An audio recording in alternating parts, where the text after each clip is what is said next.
हम सभी ने कभी ना कभी किसी व्यक्ति की अंतिम यात्रा देखी है। जीवन का वह अटल अंतिम बिंदु जहाँ एक बेजान देह जो ना तो आप किसी को दिखाई देगी ना सुनाई, वह बिंदु जो उसे संसार के सभी कर्म बंधनों से आज़ाद कर देगा। अब ना कोई फिक्र होगी ना कोई उम्मीद। यह बिंदु मिटाकर उसके सभी निशानों को खाक में पीछे छोड़ जाएगा अपनों के बीच इतिहास में दफन कुछ सुनहरी यादें। यह बिंदु एक ना एक दिन हम सभी के जीवन में आएगा, जहां हमारे लिए यह जीवन का सफर खत्म हो जाएगा। परंतु क्या हमारे साथ साथ हमारी चेतना या हमारी आत्मा के लिए भी यह सफर खत्म हो जाएगा? क्या वह भी मृत्यु पश्चात हमारे शरीर की तरह कर्म मुक्त हो पाएगी? क्योंकि यह बात तो तय है, मृत्यु शरीर का अंत है, आत्मा का नहीं। तो क्या इससे एक प्रश्न नहीं उठता कि कहीं हमारी दो पहचान तो नहीं, एक समय के एक आयाम में हमारे शरीर के रूप में और दूसरी संपूर्ण समय में हमारी आत्मा या सिंगुलैरिटी के रूप में, जिसे कर्म मुक्त होने के लिए जरूरी है कि वह समय के सभी आयामों की कर्म भूमियों पर फतेह हासिल करे, यानी सभी आयामों की सुप्रीम अवस्था प्राप्त कर उस आयाम के क्राउन तक पहुंचे। पर क्या यह इतना आसान है? जिस प्रकार हमारे जीवन में उतार चढ़ाव आते हैं, क्या उसी प्रकार सिंगुलैरिटी का सफर भी कठिनाइयों से भरा होता है? किस आधार पर बंटवारा है समय के आयामों का और कैसा संभावित जीवन हो सकता है इन आयामों में? चलिए चलते हैं ऊर्जा के उस अंतिम सफर पर, जहां सिंगुलैरिटी यानी आत्मा का सप्रेम मिलन होता है ऊर्जा के विशाल सागर परमात्मा से, उसके मोक्ष के रूप में।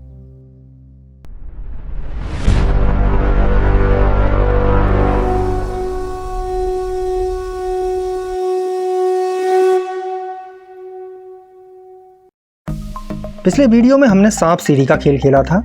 इस बार लूडो खेलते हैं, लेकिन कुछ बदलावों के साथ। मान के चलिए आप और आपके मित्र दो प्लेयर्स हैं, जिनके पास 4 अलग अलग टोकन्स हैं। गेम में 4 लेवल्स होंगे जो 4 अलग अलग टोकन से खेले जाएंगे। प्रत्येक लेवल को जीतने के लिए पहले टोकन को यार्ड तक पहुंचाना जरूरी होगा, तब ही वह दूसरे लेवल में दूसरे टोकन को बाहर निकाल पाएगा। यहाँ प्रत्येक लेवल की शर्तें इस प्रकार हैं। पहले लेवल में टोकन डाइस पर पहले 2 नंबर को ही पहचान सकता है, यानी जब डाइस पर 1 या 2 नंबर आएगा तभी वह बाहर या आगे चल सकेगा, अन्यथा नहीं। दूसरे लेवल में पहले 4 अंक, तीसरे लेवल में सभी 6 अंकों को और चौथे लेवल में प्लेयर 2 डाइस का इस्तेमाल कर पाएगा, यानी अंतिम टोकन कुल 12 अंकों को पहचानने के काबिल होगा। तो इस तरह यदि इस गेम को समझें तो पहले टोकन के लिए इस गेम की गति सबसे धीमी होगी, दूसरे के लिए थोड़ी तेज और इस तरह चौथे टोकन के लिए सबसे तेज होगी। अब इसे ध्यान से समझिए। मान के चलिए इस गेम के ये 4 लेवल समय में मौजूद 4 अलग अलग टाइम सर्कल्स हैं। प्रत्येक लेवल की ये कंडीशंस चारों टाइम सर्कल्स की बढ़ते हुए क्रम में टाइम स्पीड दर्शाती हैं। चारों टोकन्स प्रत्येक टाइम सर्कल में अलग अलग विशेषताएं लिए या उस टाइम सर्कल की गति के अनुरूप जन्म लेने वाले रिजल्ट्स हैं। जैसे हम हैं हिस्सा एक ऐसे ही किसी टाइम सर्कल का। यह लूडो गेम प्रत्येक टाइम सर्कल की कर्म भूमि है और प्रत्येक कर्म भूमि का यह यार्ड किसी रिजल्ट को मिली सेकेंडरी इंफॉर्मेशन की सुप्रीम अवस्था दर्शाती है, यानी किसी टाइम सर्कल की क्राउन इंटेंसिटी। अब जैसा हम यहाँ देख पा रहे हैं, सभी टाइम सर्कल्स के बीच सब कुछ बदल रहा है, जैसे वहाँ जन्म लेने वाला परिणाम, कर्म भूमि की विशेषताएं और वहां की टाइम स्पीड। लेकिन एक चीज जो नहीं बदल रही वह है प्लेयर्स, यानी आप और आपके मित्र। यह प्लेयर्स है सिंगुलैरिटी, जिसकी पहचान समय के किसी एक आयाम से ना होकर सभी आयामों से यानी पूरे समय से है, जिसका लक्ष्य प्रत्येक आयाम में किसी परिणाम के रूप में जन्म लेकर उसकी सेकेंडरी इंफॉर्मेशन की उस आयाम की टाइम स्पीड के अनुसार सुप्रीम अवस्था को प्राप्त करना है, जिससे वह टाइम सर्कल की क्राउन इंटेंसिटी तक पहुंचकर अगले आयाम या इस गेम के अनुसार अगले लेवल तक पहुंच सके। इस तरह किसी टाइम सर्कल की क्राउन इंटेंसिटी को प्राप्त करके अगले आयाम में पलायन करना द कॉन्क्वेस्ट ऑफ क्राउन कहलाता है। तो हमारा शरीर या जिससे हम इस ब्रह्मांड, पृथ्वी, संसार को ऑब्जर्व करते हैं, चीज़ों के लिए लड़ते हैं, भागते हैं, अपना नाम लिखते हैं, हक जताते हैं, वाकई में वह तो मात्र एक माध्यम है सिंगुलैरिटी को उसके लक्ष्य तक पहुंचने के लिए। यानी हमारा शरीर तो समय के छोटे से आयाम में क्षण मात्र समय के लिए हमें हमारी एक छोटी सी पहचान देता है, जिससे हम ऊर्जा के उसके उच्चतम सफर के बीच एक सेतु का काम कर सकें। मृत्यु होने पर वह पहचान खत्म हो जाती है और ऊर्जा फिर से जन्म लेती है और यह क्रम लगातार जारी रहता है। कुछ इस गेम में रखे इस टोकन की तरह। वह सोचता है वह खुद आगे बढ़ रहा है, जबकि वास्तविकता तो यह है कि पासे की डोर तो किसी और के हाथ में है। वो तो मात्र एक मोहरा है जो पालन कर रहा है उसे मिले निर्देशों की। और जिस प्रकार सफर के दौरान टोकन की हार होने पर प्लेयर एक नया टोकन बाहर निकालता है, उसी प्रकार एक शरीर के मृत्यु होने पर ऊर्जा एक नया शरीर धारण करती है और यह क्रम लगातार जारी रहता है जब तक कि सिंगुलैरिटी टाइम सर्कल की क्राउन इंटेंसिटी तक ना पहुंच जाए। तो जो आपकी चेतना है, आपकी आत्मा है, हो सकता है वह आपको जीवन देने से पहले हजारों मृत्यु से गुजरी हो और आपके बाद भी हजारों जन्म से शायद गुजरे। तभी तो गीता में लिखा है, आप क्या लेकर आए थे और क्या लेकर जाएंगे। ऐसा क्या खो गया जो रोते हैं और ऐसा क्या पा लिया जो गुरूर करते हैं। तो यदि हम किसी परिणाम के एग्जिस्टेंस को बारीकी से समझें तो देख पाएंगे कि किसी परिणाम को पूरा करने के लिए 3 मुख्य बातों का होना बेहद जरूरी है।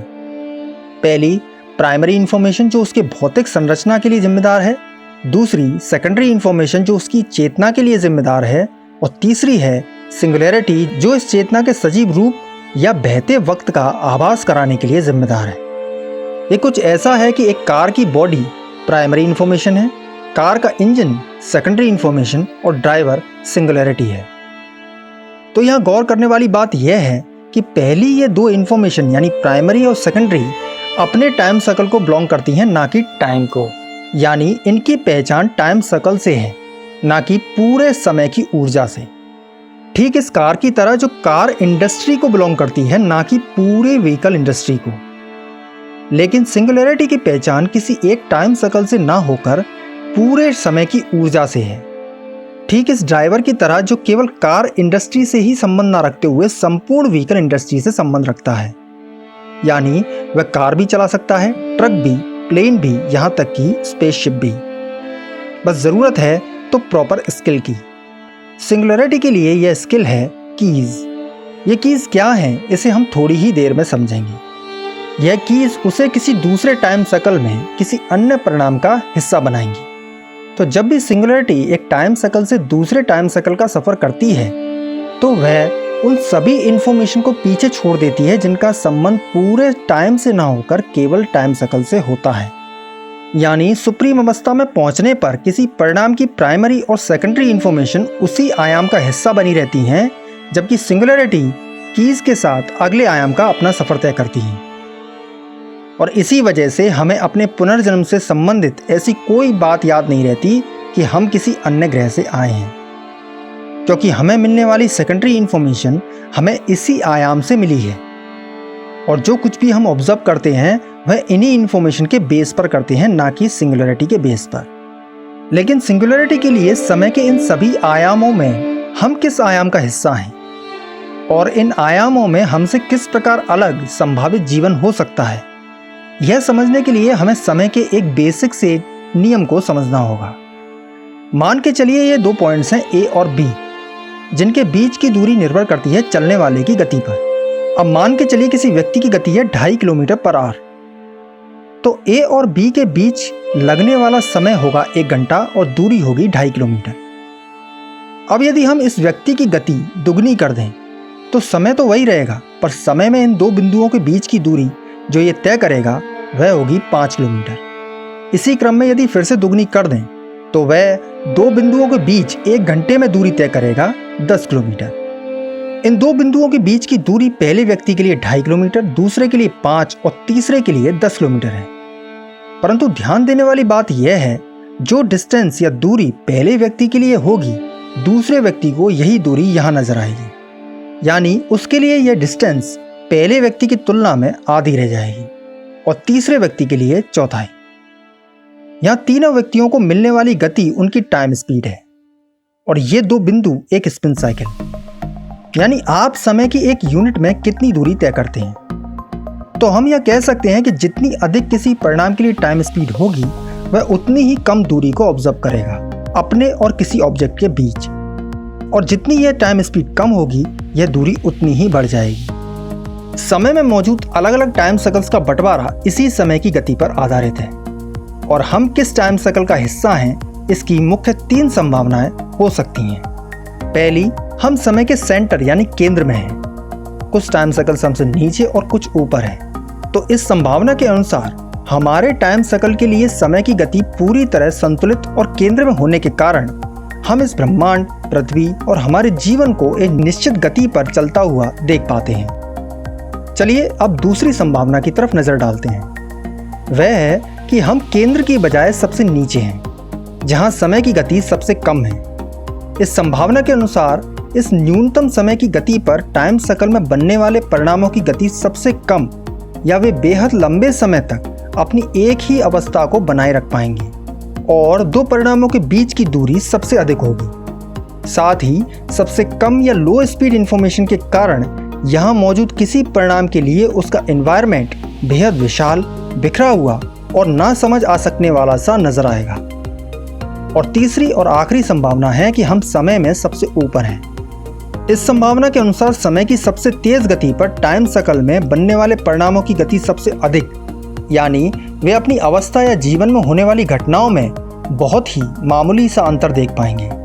और साथ ही दो परिणामों के बीच की दूरी सबसे कम और सबसे ज़्यादा और हाई स्पीड इंफॉर्मेशन लिए होने के कारण उन्हें अपना एनवायरनमेंट पूरी तरह साफ और सघन नजर आएगा, यानी वे समय की कई शक्तियों का ऑब्जर्वेशन करने के काबिल होंगे, जिसमें से एक है किसी परिणाम को पूरा करने वाली समय की ऊर्जा या इंफॉर्मेशन का ऑब्जर्वेशन कर पाना। इन तीनों संभावनाओं को बारीकी से समझने पर हम एक खास नतीजे पर पहुंच सकते हैं कि हमारे लिए समय की गति ना तो इतनी कम है जिससे हम अपने ब्रह्मांड और संसार को लगातार परिवर्तित होते हुए ना देख पाएं, और ना ही इतनी अधिक है जिससे हम किसी परिणाम के संपूर्ण रूप यानी उसकी सुप्रीम अवस्था में उसमें बहते समय की ऊर्जा का ऑब्जर्वेशन कर पाएं।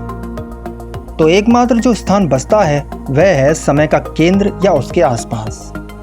हम इसे पूर्ण विश्वास के साथ इसलिए नहीं कह सकते क्योंकि हम जीते जी या हमारी चेतना के साथ ये कभी नहीं जान सकते कि हमारे इस समय के परे क्या है, क्योंकि हमारी पहचान या हमारे शरीर की रचना एक खास समय की गति पर हुई है जिसके परे उसका कोई वजूद नहीं। लेकिन समय में एक पहचान रखने वाली सिंगुलैरिटी के लिए हमारे समय के परे कई और ब्रह्मांड मौजूद हैं जहां बेशक बहुत ही विचित्र जीवन होगा। यदि हम अपने टाइम सर्कल को आधार मानकर एक लो और हाई स्पीड टाइम सर्कल में संभावित जीवन या वहां के परिदृश्य की कल्पना करें तो यहाँ का जीवन हमारी तुलना में पूरी तरह अलग और अलग विशेषताएं लिए होगा।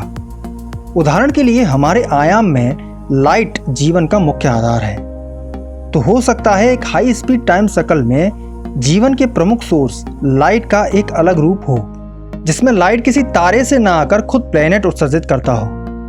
और हो सकता है किसी तारे के चारों ओर चक्कर लगाने की बजाय सभी ग्रह एक दूसरे की लाइट की एनर्जी के प्रभाव से एक दूसरे का चक्कर लगाते हों, जिससे किसी भी ग्रह के आसमान में एक नहीं बल्कि कई सूर्य होने का आभास होता हो। इसके साथ साथ समय की गति अधिक होने के कारण वहाँ का मुख्य जीवन या प्राइम लाइफ, जैसे हम हैं पृथ्वी पर, हमसे अधिक जानकारियों का ऑब्जर्वेशन करने के काबिल होंगे, जिससे वे अपने ब्रह्मांड भौतिकी के नियमों को हमसे अधिक गहराई से समझने के काबिल हों, जो उन्हें आला दर्जे के दिमाग और अत्याधुनिक तकनीकों से लैस बनाती हो, जिसमें शायद शामिल हो सकता है समय के कुछ नियमों पर नियंत्रण, जैसे खुद के लिए समय को कुछ क्षणों के लिए आगे या पीछे करना, जिससे जो दूरी अरबों लाइट ईयर्स की हमारे लिए है वह उनके लिए कुछ मीलों की हो। इसे टाइम वॉर्प के नाम से भी जाना जाता है। तो दूसरी तरफ एक लो स्पीड इंफॉर्मेशन ग्रुप में ठीक इसका उल्टा हो सकता है। फॉर एग्जाम्पल, वहाँ लाइट मौजूद ही ना हो या जीवन का मुख्य सोर्स लाइट ना होकर डार्कनेस या अंधेरा हो और लाइट जीवन के लिए फैटल यानी घातक साबित हो। इसी क्रम में समय की गति कम होने की वजह से वहाँ का जीवन सुस्त और अपने परिदृश्य को बहुत कम समझ पा सकने की अक्षमताएं लिए हो। समय में स्थित इन सभी आयामों में मौजूद भौतिक जीवन और परिणामों का मतलब वहाँ के जीवनों के लिए चाहे कुछ भी हो, परंतु समय में एक पहचान रखने वाली सिंगुलैरिटी के लिए यह मतलब मात्र इन सभी आयामों की शर्तों यानी उस आयाम की गति और वहाँ मौजूद परिणामों की विशेषताओं के अनुसार उस आयाम की क्राउन इंटेंसिटी तक पहुँचने का है, जिन्हें क्राउन्स ऑफ टाइम कहा जाता है। जब भी सिंगुलैरिटी इनमें से किसी भी आयाम की क्राउन इंटेंसिटी तक पहुँचती है तो उसकी इंटेंसिटी यानी उसकी गति में एक खास बदलाव आता है। यह खास बदलाव उन नई इन्फॉर्मेशन के जन्म से आता है जिन्हें कीज कहते हैं। ये इन्फॉर्मेशन सिंगुलैरिटी को किसी अन्य हाई स्पीड टाइम सर्कल की प्राइमरी इन्फॉर्मेशन को पहचानने के काबिल बनाती है, जैसे उस आयाम की गति क्या है, कितने और किस प्रकार के इन्फॉर्मेशन ग्रुप हैं और इन इन्फॉर्मेशन ग्रुप में किस प्रकार की इन्फॉर्मेशन का सर्कुलेशन है वगैरह। किसी आयाम की ये प्राइमरी इन्फॉर्मेशन ग्राउंड कहलाती है, जो किसी सिंगुलैरिटी के लिए किसी आयाम का एग्जिस्टेंस या उसकी कर्म भूमि की रूपरेखा तैयार करती है। जहां सिंगुलैरिटी किसी रिजल्ट के रूप में भौतिक संसार में जन्म लेकर उसे मिली सेकेंडरी इन्फॉर्मेशन के अनुसार उसका मार्गदर्शन करेगी, पर जरूरी नहीं कि सिंगुलैरिटी का यह सफ़र हमेशा आगे की दिशा में ही हो। यानी जरूरी नहीं कि प्रत्येक सिंगुलैरिटी क्राउन तक पहुंचे और अगले हाई स्पीड टाइम सर्कल में प्रमोट हो, यानी वह निचले या एक लो स्पीड टाइम सर्कल में भी पहुंच सकती है। सब कुछ निर्भर करता है उसकी गति पर, और गति निर्भर करती है उसे मिलने वाली सेकेंडरी इन्फॉर्मेशन पर। प्रत्येक जन्म और मृत्यु के बीच भौतिक संसार की घटनाएं सिंगुलैरिटी की इन्फॉर्मेशन यानी उसकी गति को प्रभावित करती हैं। यदि इन प्रभावों से उसकी गति टाइम सर्कल की गति के दायरे से बाहर निकल जाए तो वह स्वतः ही निचले टाइम सर्कल का हिस्सा होगी। इसे बॉटम इंटेंसिटी कहते हैं, और यह क्रम लगातार जारी रहता है, कभी ऊपर तो कभी नीचे, परंतु यही तो उसका कार्य है। इसी के लिए तो वह एग्जिस्ट करती है।